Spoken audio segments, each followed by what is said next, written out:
Good day, everyone. Today we're talking again to Dion Coetzee from Fortis Proactive Defense Solutions, and it's a continuation of our series on how to prevent becoming a crime statistic in South Africa. Dion, we spoke on our last video about 5 elements that we have to consider when you don't want to be a crime statistic. Can you just quickly mention them again for us? Yes, thank you, Stefan. Well, the first one is to accept the responsibility for your own safety. And then following on that is to become prepared and gain knowledge. And thirdly, I put to stop assuming. Fourth is to become equipped or kitted. And then the fifth one is to train and train and train and train and train.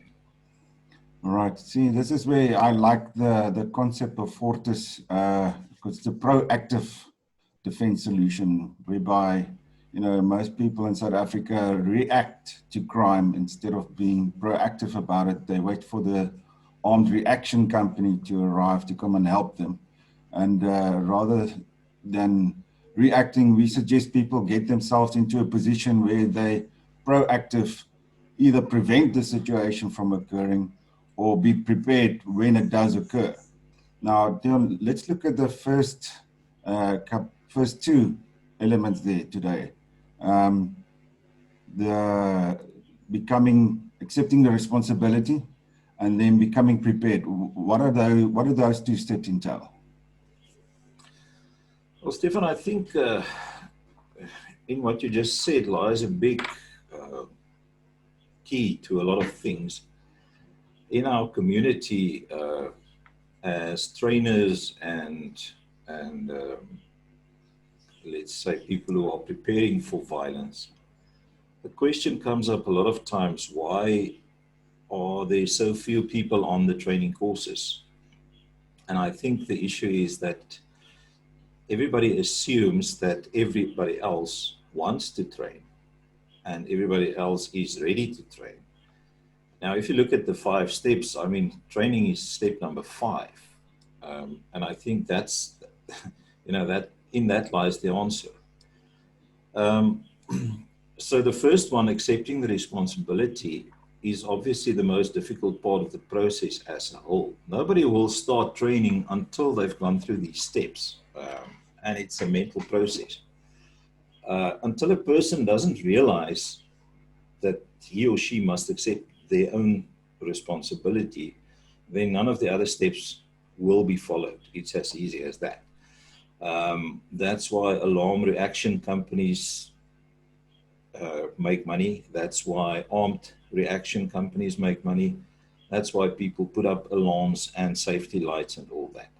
It's because people would like to still outsource that safety responsibility to somebody else. They're looking for this one big red button they can push to solve the issue. So I think the answer is simple, but the application of the answer is very complex. To accept responsibility for your own safety is in actual fact a very scary thing. And we need to understand that. That is something people don't think about, let alone want to think about, because contrary to popular belief, no one is born a warrior. I know I might get some flack for this because there's a lot of Facebook warriors or keyboard warriors out there who keep dissing everybody, and they will kill this person and they'll do this and this and this. That's bullshit. Okay, no one is born a warrior. Okay? And of course, because everyone was in the army, Yeah, we're back to that thing. A lot of people read men, think that they were born warriors, coming into this world kicking and screaming. But kicking and screaming coming into this world doesn't make you a warrior. It just makes you a human being. And in that lies the issue. So now we start dealing with a criminal who's been dishing out violence for the biggest part of his life. He's lived in violence and he's dishing out violence. And now I need to face that. My mind cannot comprehend that. That's the issue. So if we can have a look at the Spartans, they actually teach us a lot in this regard.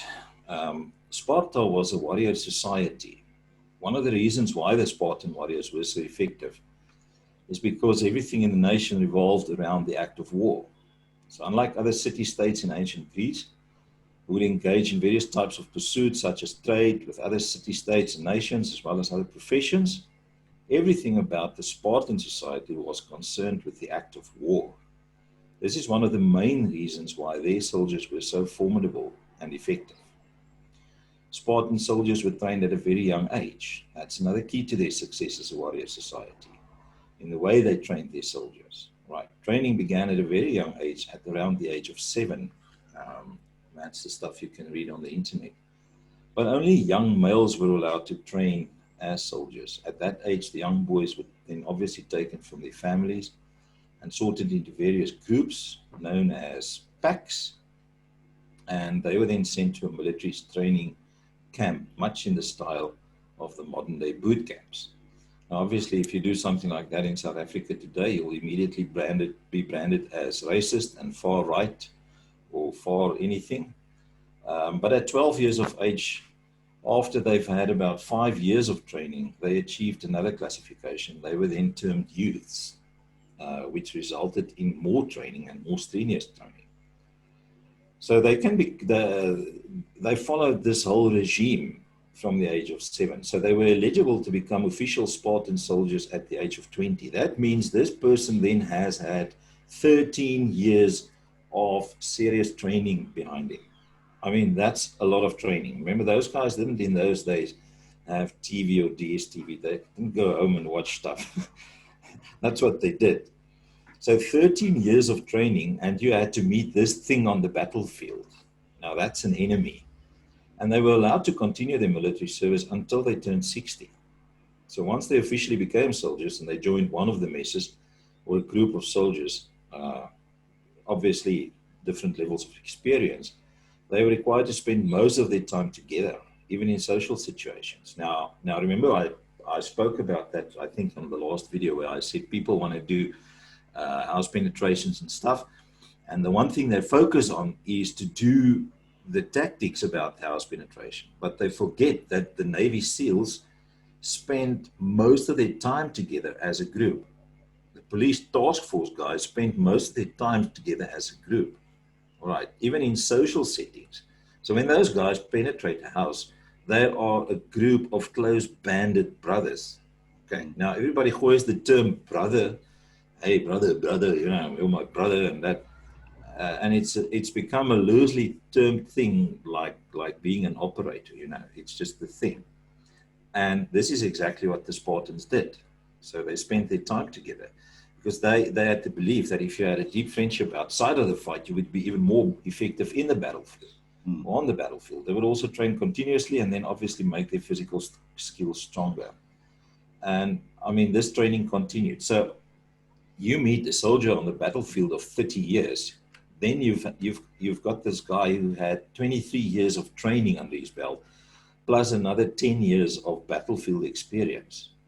Now, that's a bad guy to meet on the battlefield. That's not somebody you want to meet. Now, let alone 30 of them or 100 of them. You know, you're going to have to know what you're doing. Or 300. Or 300. Yeah. Now, just swing that thing around. If you look at a band of criminals, you know, a band of criminals is doing exactly what these guys are doing. A band of criminals stay together, band together, live together, kill together, hunt together. This is a pack thing, okay? Now, me, with my glorified, blown up idea of being a fucking warrior, I want to face this. You know, we don't need to make up stories of why these people are killing us. We need to understand stuff like this.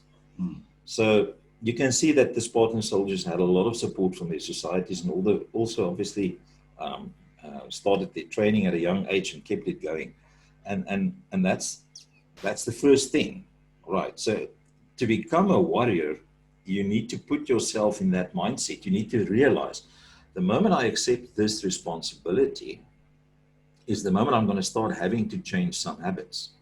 I'm going to shoot more. I've got people, they shoot in every Saturday, even twice a week, right? But the moment you put a bulletproof vest on them and you make them jump up and down stuff and get up and down and roll around, then they start complaining. Why? Okay, because it's uncomfortable. Yeah.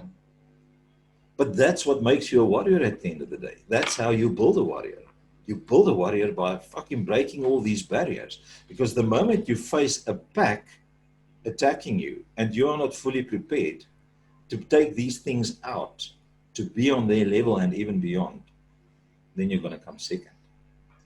So why do men believe they are born warriors then?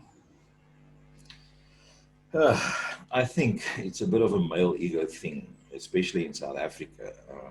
You know, in South Africa, we've got a history of being conquerors. You know, we came into this country 400 years ago, and we conquered this rough, tough continent, Africa, and we tamed it and made it our own. And we fought the English, and we fought these, and so on and so forth. And that's the issue. Add on to that a natural thing for a man is to be the provider, you know. The protector. Man wants to be the protector and the provider. And then you've got a recipe for mess, if I can call it that, because the male ego then immediately becomes a hurdle in your way. You usually start losing that male ego from maybe 47, 48, I don't know, maybe 45. Some of us only start losing it from 50 or whatever. When you start realizing, shit, I can't see the way I could, and I can't do as many push-ups, and I can't run as fast and jump as high. That's when you start realizing you've also got shortcomings. But women usually don't. Yeah. That ego gets replaced by grumpiness, so it's okay. But the grumpiness is good because that's energy you can spend. For sure. Women usually don't have this false assumption, and once they start training, they become much better warriors than the men. They don't have to break through that shield of macho-ness first. They can focus on the actual training, and they can actually improve. Put a group of men on the range, and they will immediately make excuses why they are shooting not so good today. Okay, I see that all the time. But do the same thing with a group of ladies, and they will immediately focus on the solution to improve their bad shooting. That's the difference. What am I saying? I'm saying that we need to start being brutally honest with ourselves in order to get this realization and start accepting the responsibility. So understand that no one is born a warrior. It takes something. It takes a lot of effort to be a warrior and to become a warrior. Okay, and shooting alone doesn't cut it. Okay, I just want to say that because there's a lot of people thinking just shooting. You need to be training in a lot of disciplines and a variety of disciplines. Okay.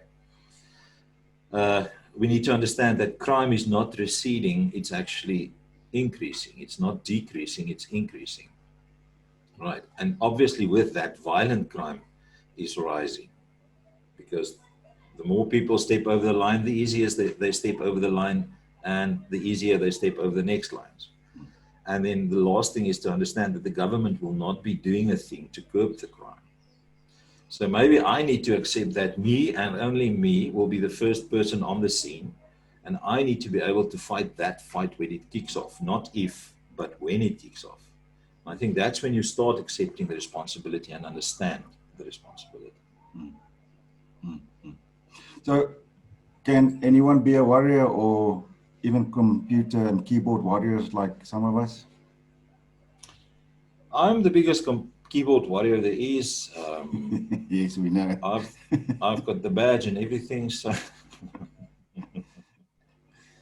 look, I think it starts with the mind shift. So the answer there, I would say, is yes and no. Anybody can be a warrior, but not everybody can be the better or the biggest warrior. There are some people that simply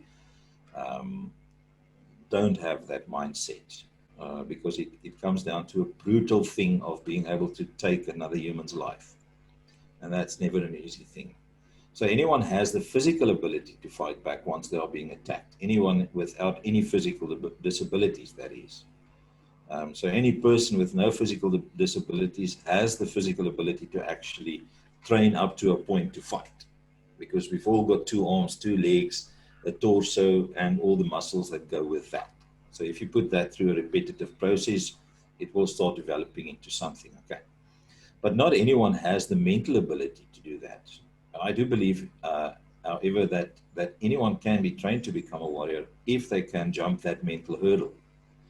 But maybe to varying degrees, but I think anybody can be trained to preserve his or her own life and defend that with all they have. And I can give you an example. Whenever I stand in front of a community, I always see ladies with no experience doubting.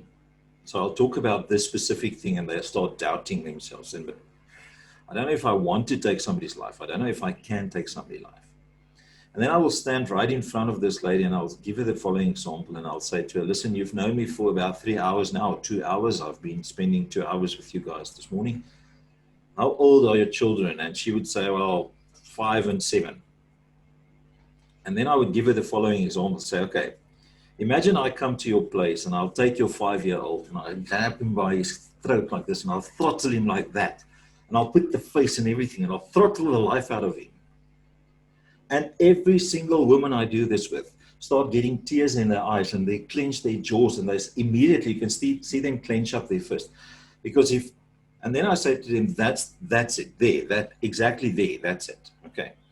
Because if I, who you now know for 2 hours and I'm friendly, if I can get that response from you, then a bad guy will get that response times 2.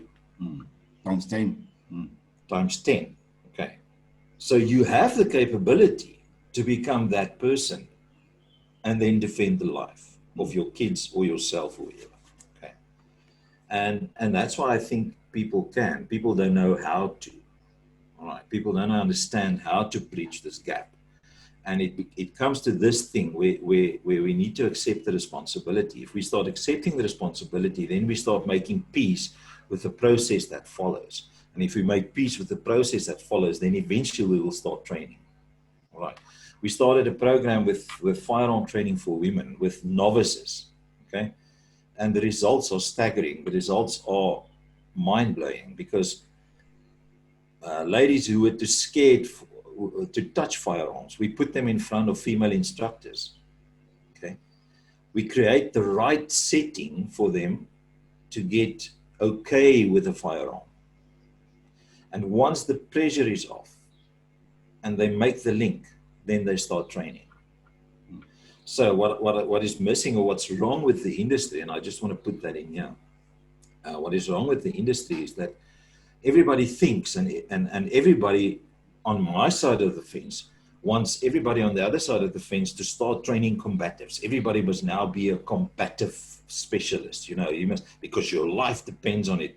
No, you can't take somebody from 0 to 10. You can't skip 1, 2, 3, 4, 5, 6, 7, 8, 9. You must take him from 0 to 1 and from 1 to 2 and 2 to 3 and so on and so forth.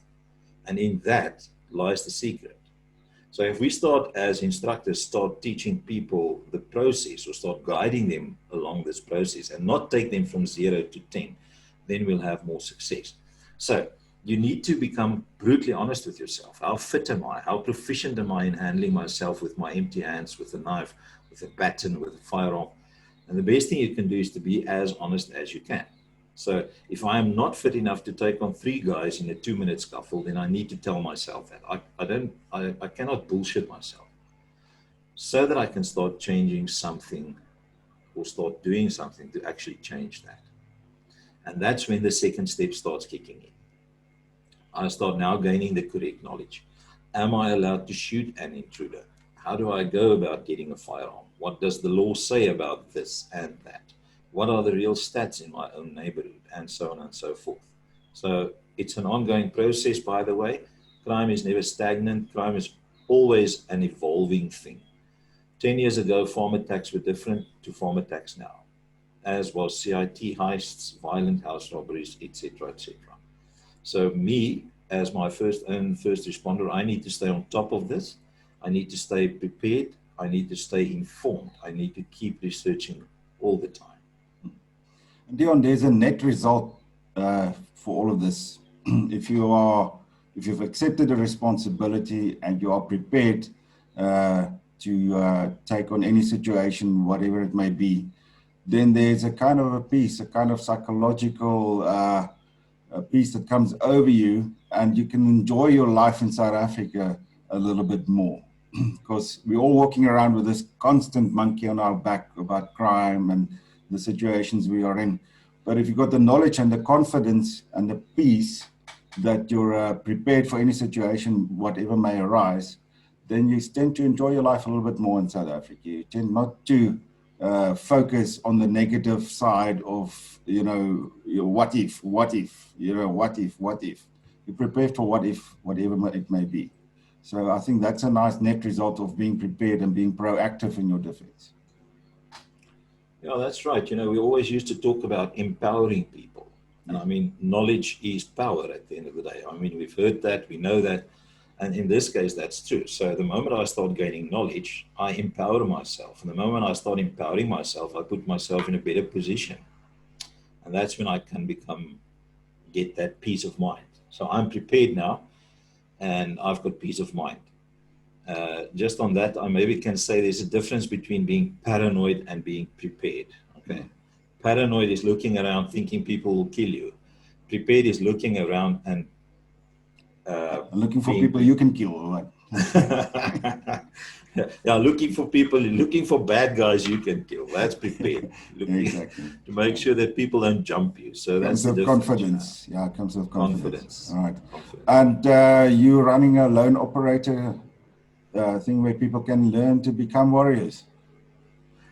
Yeah, the Lone Operator course is an interesting course, and it does exactly this. It takes you through this whole process, We've got people from varying degrees there. We've got people who are highly proficient shots. We've got people who are novice shots. We've got people who's been in training for a long time, and so on and so forth. But we take this whole process, exactly this process that I'm describing, we take them through this whole mental and physical process, because we fully believe that if you don't understand the process, then you're going to mess it up at the end of the day. So the Lone Operator runs, we've got one running now for 3 weeks. We're going to do 3 days in December, 3 days in January, 3 days in Feb. We've got our other courses. We've got 5 of them running currently on a monthly basis. So it's a hugely successful course simply because we apply these principles.